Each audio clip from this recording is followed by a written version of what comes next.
दोस्तों, जिंदगी भर तो काम है भगवान के लिए, एक दिन छुट्टी रखने से क्या फर्क। तर व्हॉट्सअप मित्रांनो, मी आहे योगेश आणि मी राहतो भोकर तालुक्यामधील जांभळी तांडात. आज उठणार आहे आपली गणपती. मग सकाळी सकाळी आंघोळ करून आलो गणपतीपाशी. मग आज गणपती उठणार आहे म्हणून ते गणपतीवरचे लाइटिंग बिटिंग ते काढून ठेवता आणि चालू आहे आपलं एकदम आलू बिर्याणी. मग थोड्या वेळानंतर आलू बिर्याणी झाली. मग आलू बिर्याणीचे सगळे लाभ घेतले एकदम भारीपैकी. आणि हे आहे आपला आजोबा. मग काय विषय, काढली इंडी साऊंडची गाडी आणि लावला आपल्या मंडपासमोर एकदम मस्त पैकी. तेवढाच झाला आपला एकदम मस्तपैकी साऊंड चेक. आणि हे आहे आपली पब्लिक, नक्कीच फॉलो करा.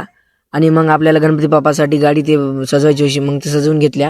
हे आपला आकाश भाऊ खूप मेहनत घेत आहे आणि यांना म्हणलं व्हिडिओमध्ये घे, मग याला व्हिडिओमध्ये घेतलो. हे आपला अध्यक्ष खूपच मेहनत घेत आहे. मग वापिस येईपर्यंत सुरू झाला डान्स. छोटे मुलं तर खूप नाराज आहेत. भाऊ आपण गणपती झालीचाच भाऊ गणपती चले झाली. मग गणपतीला उचलून ठेवलं ट्रॉलीमध्ये आणि गणपती बाप्पाला लास्ट बार बघून घ्या मित्रांनो तुम्ही पण. आणि जाता जाता नक्कीच फॉलो आणि सबस्क्राईब करून घ्या पब्लिक. आपण न्यू युट्यूब चॅनल खोललेला आहे. तर बाय बाय मित्रांनो. आजचा व्हिडिओ कसा वाटला कमेंट मध्ये नक्की सांगा आणि फॉलो करायचं विसरू नका.